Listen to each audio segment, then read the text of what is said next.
All right, welcome to the program. I'm Stephen Willis, and this is the pregame show of the Locked On Ole Miss podcast. Ole Miss is getting ready to take on the Auburn Tigers, and I am watching the worst football game I've ever seen between Mississippi State and Arkansas, and Ohio State and Penn State's kind of a good game as well. So we'll talk about all three of those, but mainly the storylines that's facing the Ole Miss Rebels as they take on the Auburn Tigers. This is the Locked On Ole Miss podcast. You are Locked On Ole Miss, your daily podcast on the Ole Miss Rebels, part of the Locked On Podcast Network, your team every day.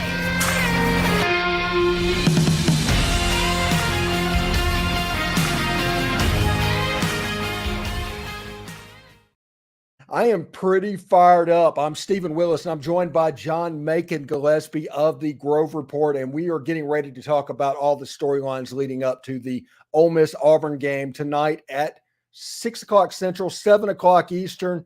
But right now, John, I am just watching just a gross football game. It's one of those games that is reminiscent of an episode of South Park where the little kids are both trying to lose the football game.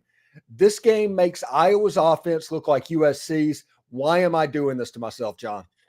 I think you're kind of like me in that you not necessarily enjoy pain, but you find it interesting because I just flipped back over on this one as well.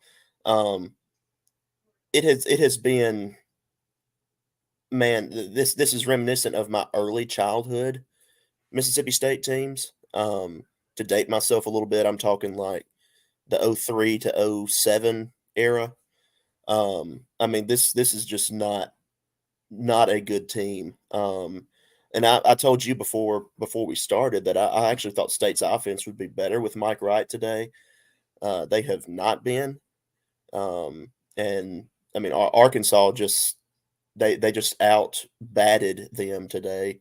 They somehow managed to look worse than even I thought was possible. So yeah, I mean we're looking at the two coaches I think who are definitely on the hottest of seats in the SEC, and I guess Zach Arnett, if this continues in this direction, is gonna survive another week. Listen, operational incompetence is the only reason that State is winning this game, because a false start on 4th and 1 prevented a fumbled snap and Arkansas running it in for a touchdown that would have given Arkansas the lead. But that saved Zach Arnett from an Ed Orgeron, Mario Cristobal level mistake that everybody is talking about. State's going to end up winning this game, likely. And they're about to kick a field goal and go up 10-0.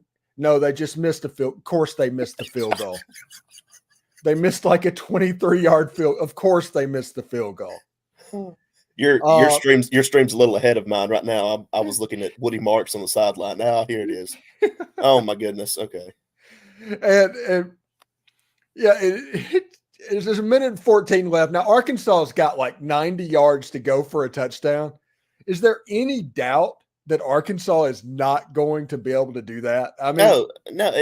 With 3 timeouts, they couldn't go that far in a minute 14. I don't think. They need explosive play, but they got nobody that can run. No.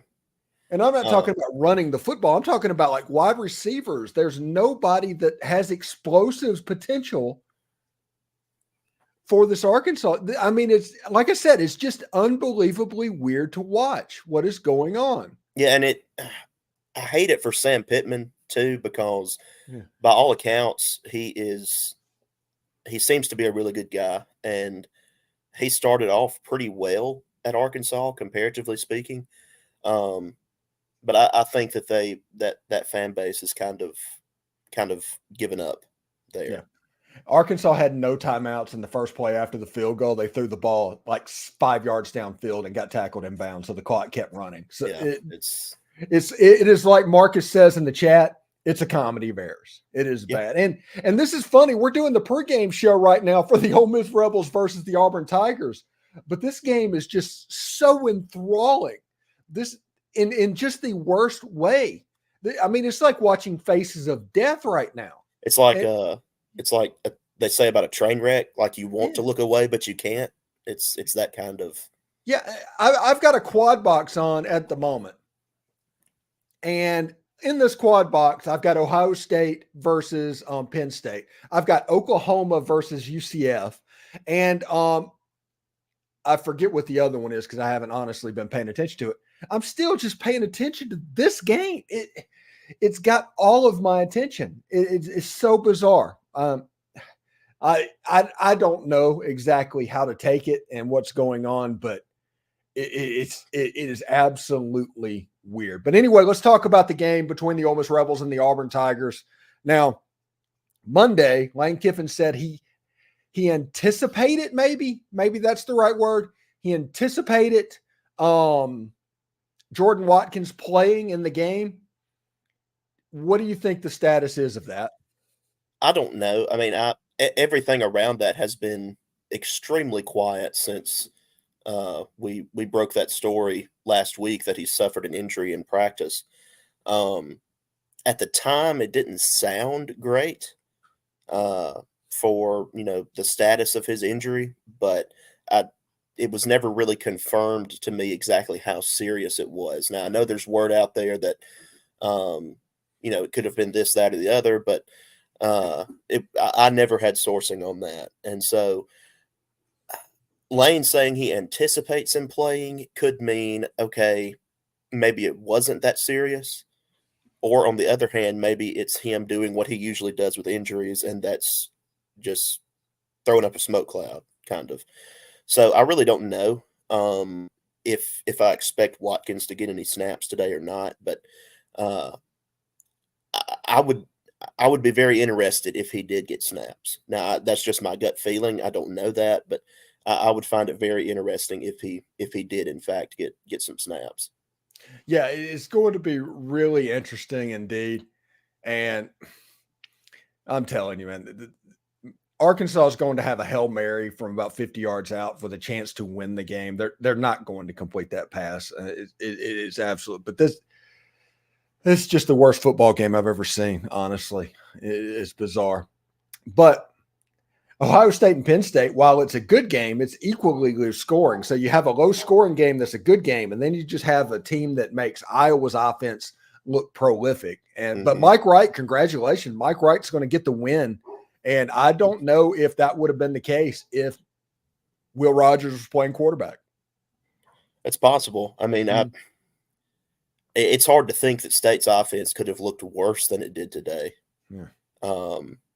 But I mean, I guess feasibly that is possible. But I mean, it's oh my gosh.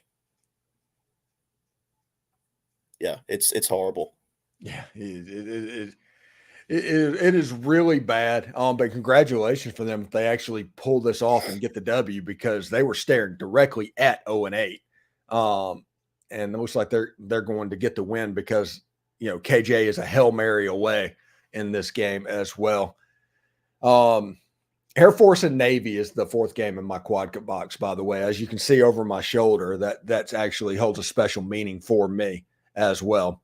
So this Ole Miss versus Auburn game, this is a big deal. And I've talked to people all week. And if Ole Miss plays their A game and Auburn plays their A game, both teams plays their absolute best, Ole Miss wins this football game. And it's not particularly close, in my opinion.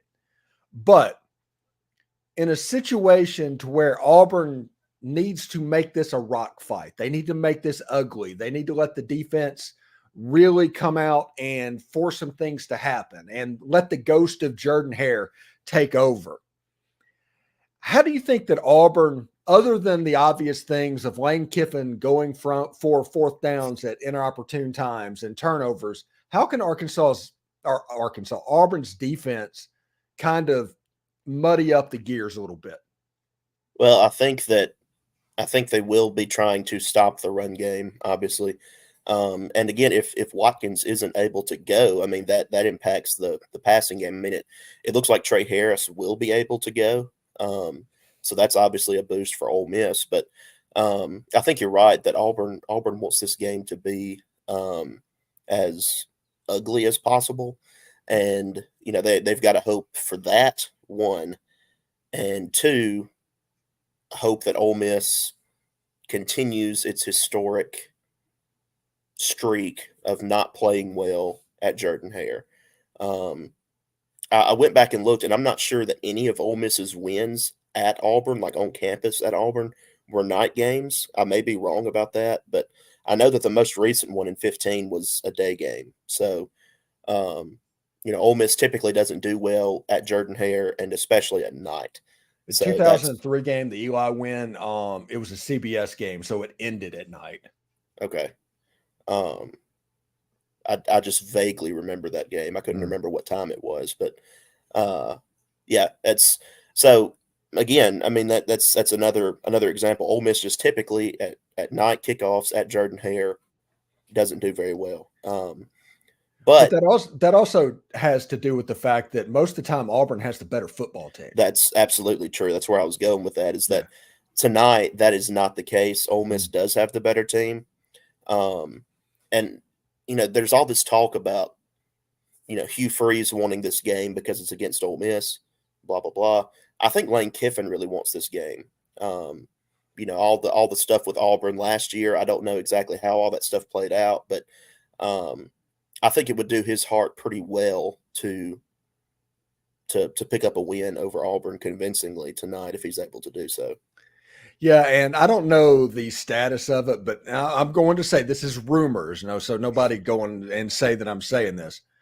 But I think the Sokoloff report that everybody remembers what happened after the Arkansas game, before the state game last year, I think there's a rumor out there that Lane Kiffin kind of attributes that to Hugh Freeze's camp. Yeah.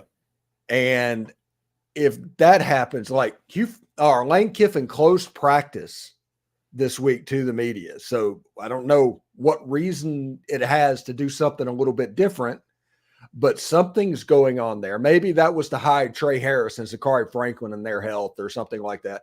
Maybe that was to hide Hudson Wolf, because I do think there's a chance that we see Hudson Wolf line up tonight.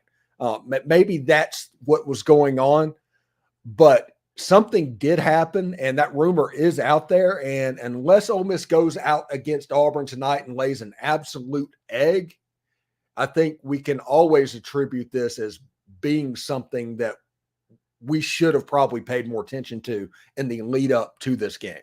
Yeah, and again, I can't speak for one way or the other as to whether or not Lane thinks that about, that coming from Freeze or not coming from Freeze or whatever. But I mean, in just humanity terms, let's look at it from another perspective. Let's say that it didn't come from Freeze, but Auburn wound up going the direction of hiring Hugh Freeze instead of pursuing Lane or hiring Lane or whatever.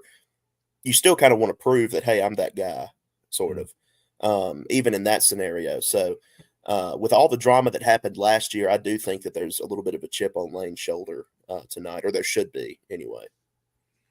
Yeah, and Marcus Hopkins says, please let Hudson Wolf be healthy again and get some play time. Poor dude has been through it. Yeah, it is a situation to where we're due for Hudson Wolf to have a nice little run of good luck. He's kind of gone through it. And we have this from Caden Hamlin. Do we think Dart fully healthy? Yes. Compared to the last time Ole Miss went to Auburn when Matt Corral was injured and Ole Miss had no healthy wide receivers, this Ole Miss team's about 400% more healthy than that team was going over to the Plains. Yeah, I from what I picked up just from media availability stuff after the Arkansas game, I don't think they expected Dart's injury to really linger past the bye week. It was a leg, kind of lower body thing that happened early in the game, and from what I understood, I don't think they expected it to really be a problem coming into this week. Now, you have a situation. Tickle in my throat. You have a situation with Jackson Dart. I think he just took a helmet to the thigh, essentially. Mm-hmm. And over the course of 2 weeks, it got better.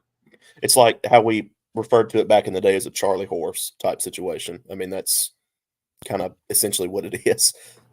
Yeah, I think it was like a bone bruise type situation, like real close to where the top of that knee hits the bone, where it's kind of thin right there. Mm-hmm. I think it was just him getting hit the wrong spot, but it was nothing permanent damage or even a sprain or any situation like that. I think Jackson Dart's going to be fine. And it's going to be important for Jackson Dart to be fine because if you're playing at Jordan-Hare at night, because, okay, Ole Miss has played at Alabama. Jackson Dart's played at Tiger Stadium. Jordan-Hare Stadium is not some big, mythical, crazy thing. Now, but it can get jacked up and it can get juiced. And there's 3 ways that the stadium can get juiced tonight. One is a turnover. The other is a failed 4th down attempt. Lane needs to end every possession with a kick. Don't go for 4th down. You're going to be fine. Let your defense play ball. And the third thing is the offense for Auburn is actually playing well. So think about what analytically, if you have to give up one, what has the least chance of actually occurring? And that is that offense is kind of being really good. So if Auburn drives the field, which they've shown they've struggled to do so, say, hey, do it again. Into every possession with a kick. And I think if that stadium doesn't get juiced, because the fans are going to come into that stadium not expecting to win the football game, no matter what they say. Fans always expect their team to win, but they're not going in just saying, okay, we're going to win this game. And so use that to your advantage. Get off to a fast start, play clean, don't turn the ball over, and don't gift them momentum by going for 4th downs like you did against Arkansas. We were so close to Lane Kiffin just having an epiphany-type game and a defensive struggle, but that offensive frustration got the best of him. If the offense isn't quite where it needs to be, don't force it, because he did last time Ole Miss went to Auburn. And if Ole Miss would have just kicked field goals, they'd have beat Auburn that night. Yeah, and Auburn's defense, kind of like you said, is the strength of this team, if there is one right now. The offense is obviously not good, and so I think you have to play to your advantage there, and say, all right, I trust my defense, which has not been bad this year. I trust my defense to take care of a bad Auburn offense. I think that's kind of what you have to do. And I don't know necessarily what the offense may or may not look like tonight. But regardless, I think even when Ole Miss's offense has not looked great, not firing on all cylinders, as I say, they have looked better than Auburn's offense regardless. So that's just kind of my takeaway from that. Yeah, if you just do an apples-to-apples comparison, Ole Miss's defense has looked better than Auburn's defense.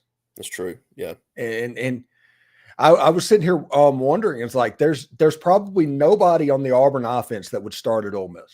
And, and that's weird to think about. Yeah. Historically speaking, it definitely is. And part of the reason why, if Auburn's defense doesn't look pristine, part of that may fall back on the offense a little bit if you think about it, because, if the offense can't stay on the field, I mean, that's going to leave your defense up to being gassed against some of these SEC offenses. Yeah, you have a situation. One of my things to watch for in the game is Auburn's first 11 defenders is pretty good. It's not great. They're pretty good. Their second 11 is just okay, and the third 11 at level 11 is pretty abysmal. So this is what I think. I think Ole Miss needs 27 minutes of time of possession, and I mean 27 minutes the way they play, not just a situation to holding the ball. Mm-hmm. And you need to get first downs and string it together, because if you have a situation like Georgia Tech where Ole Miss had 20 minutes of time of possession in that game, all of a sudden Georgia Tech had nearly 500 yards of offense, and that game was a little bit more hairy than it needed to be. I think that can be on steroids on the Plains tonight.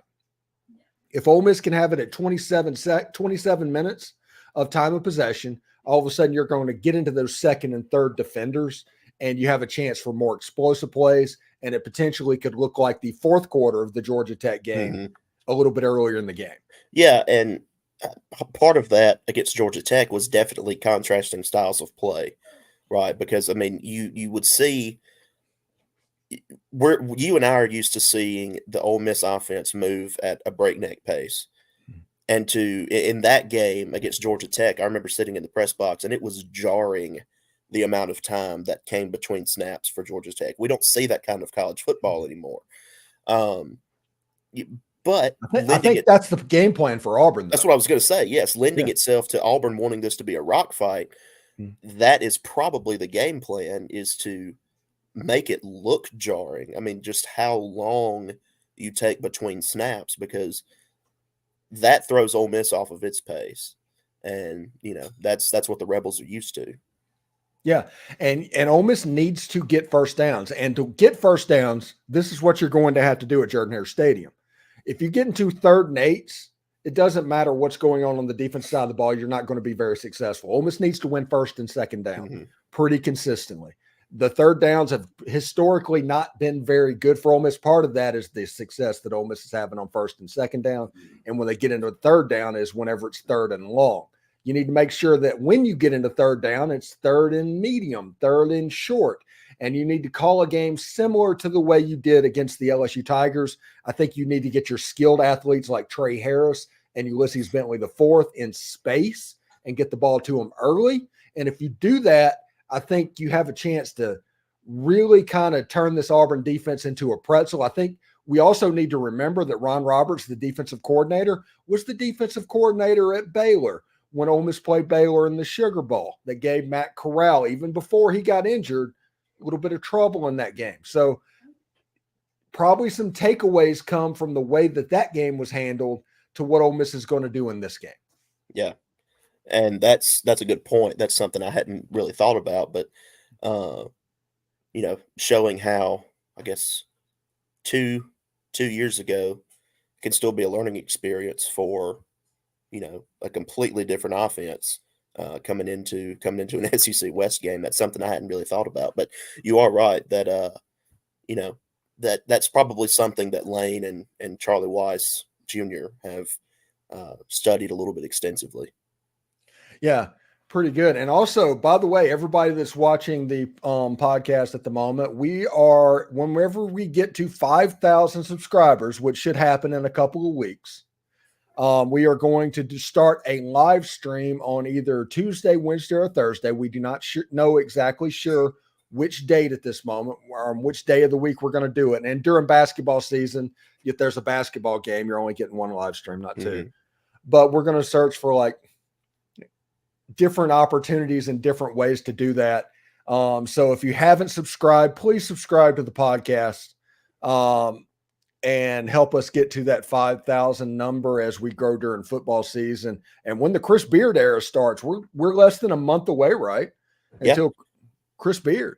Yeah, it's there's a scrimmage the 30th. Yes, the 30th. That's a Monday. At home, and then I think it's a week after that the season actually starts against Alabama State. So, I mean, we're right here knocking on the door, like 2 weeks or so. Musa Cisse and Brandon Murray. What are we hearing on that? To be honest, not a lot. I have been so dialed in on football that I have not fully turned the page there yet. But it's weird that we're even talking about basketball at all. It is at this stage, at this stage in a 5-1 football season. And that's probably a little bit on me, is that's going to take a little adjusting on my part too, from a coverage standpoint, because men's basketball, I think, is fixing to become a really big deal again, and it just hasn't been since I've been on the beat. So, yeah, it should be pretty interesting. Then you go straight into baseball. I'm pretty excited because last year after the national championship, that got me to 1,000 subscribers. And I was at 3,500 subscribers by January. That shows you the growth that happens during football season.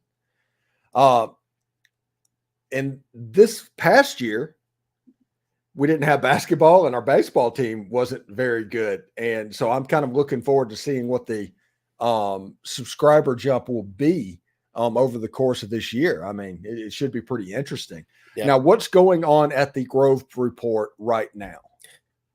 So far today, we have our game day predictions up. You can go check those out. Cole Thompson, Bean King, and myself dishing out what we think will happen in the game tonight with score predictions and everything. So it's pretty good. We've had a preview series with Auburn, or not with Auburn, but looking at Auburn this week, leading up to kickoff and So it's been a pretty Auburn heavy week as it was kind of expected to be with reuniting against Hugh Freeze. Yeah, and on my stuff, you can go back, and Tuesday, Wednesday, and Thursday are really heavy on Ole Miss keys and what to watch for, and the crossover with Zach Blackerby from Locked On Auburn. So you can check those out if you have time, but I do understand with the football games that are on at the moment. Right now, Oklahoma is in the league 24-23. So that is pretty interesting, and this Ohio State-Penn State game is 13-6 in the fourth quarter. If Ohio State scores here, they've pretty much put it away.